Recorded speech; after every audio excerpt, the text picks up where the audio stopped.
ನಮಸ್ಕಾರ ಸ್ನೇಹಿತರೆ. ಜಗತ್ತಿನಾದ್ಯಂತ ಈಗ ಎಲ್ ನಿನೋದ ಚರ್ಚೆ ಆಗುತ್ತಿದೆ. ಯಾಕೆಂದರೆ ಎಲ್ ನಿನೋ ಪ್ರಭಾವದಿಂದ ಜಗತ್ತಿನಾದ್ಯಂತ ಬಿಸಿಲಿನ ತಾಪಮಾನ ಹೆಚ್ಚಾಗಿದ್ದು ಮಳೆಯ ಪ್ರಮಾಣ ಬಹಳ ಕಡಿಮೆಯಾಗಿದೆ. ಈ ಹವಾಮಾನದ ವೈಪರೀತ್ಯದಿಂದ ಜನರು ಕಂಗಾಲಾಗಿದ್ದಾರೆ. ಅದರಲ್ಲೂ ಭಾರತದ ಮೇಲೆ ಇದರ ಪರಿಣಾಮವಾಗಿ ಈ ಬಾರಿ ಮಾನ್ಸೂನ್ ಪ್ರಭಾವವು ಬಹಳ ಕಡಿಮೆ ಮಟ್ಟದಲ್ಲಿ ಪರಿಣಾಮವನ್ನು ಬೀರಿದೆ. ಮಾನ್ಸೂನ್ ಮಾರುತಗಳು ಬಲಗೊಳ್ಳದೆ ಭಾರತದಾದ್ಯಂತ ಬರಗಾಲದ ಛಾಯೆ ಮೂಡುವ ಆತಂಕ ಕಂಡುಬಂದಿದೆ.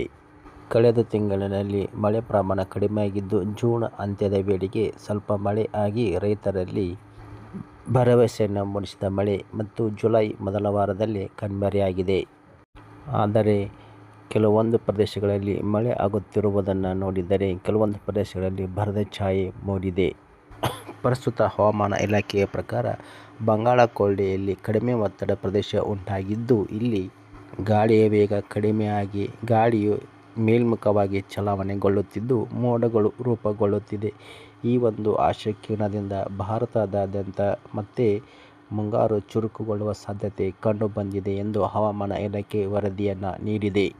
ಭಾರತದಲ್ಲಿ ಉತ್ತರ ಪ್ರದೇಶ, ಬಿಹಾರ ಮತ್ತು ಈಶಾನ್ಯ ರಾಜ್ಯಗಳಲ್ಲಿ ಭಾರೀ ಮಳೆ ಸಾಧ್ಯತೆ ಹಾಗೂ ಮಧ್ಯಪ್ರದೇಶ, ಛತ್ತೀಸ್ಗಢ, ಜಮ್ಮು ಕಾಶ್ಮೀರ ಉತ್ತಮ ಮಳೆಯಾಗುವ ಸಾಧ್ಯತೆ ಕಂಡುಬಂದಿದೆ ಎಂದು ಹವಾಮಾನ ಇಲಾಖೆ ತಿಳಿಸಿದೆ. ಇನ್ನು ಕರ್ನಾಟಕದಲ್ಲಿ ನೋಡುವುದಾದರೆ ಕರ್ನಾಟಕದ ಕರಾವಳಿ ಪ್ರದೇಶಗಳಲ್ಲಿ ಉತ್ತರ ಕನ್ನಡ, ದಕ್ಷಿಣ ಕನ್ನಡ, ಉಡುಪಿ, ಶಿವಮೊಗ್ಗ ಈ ಜಿಲ್ಲೆಗಳಲ್ಲಿ ಭಾರೀ ಮಳೆ ಬೀಳುವ ಸಾಧ್ಯತೆ ಇದೆ.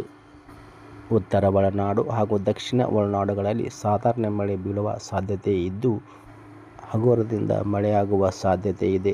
ಇದು 3-4 ದಿನಗಳ ಇದೇ ವಾತಾವರಣವನ್ನು ನಾವು ಮುಂದಿನ ದಿನಗಳಲ್ಲಿ ಕಾಣುತ್ತೇವೆ.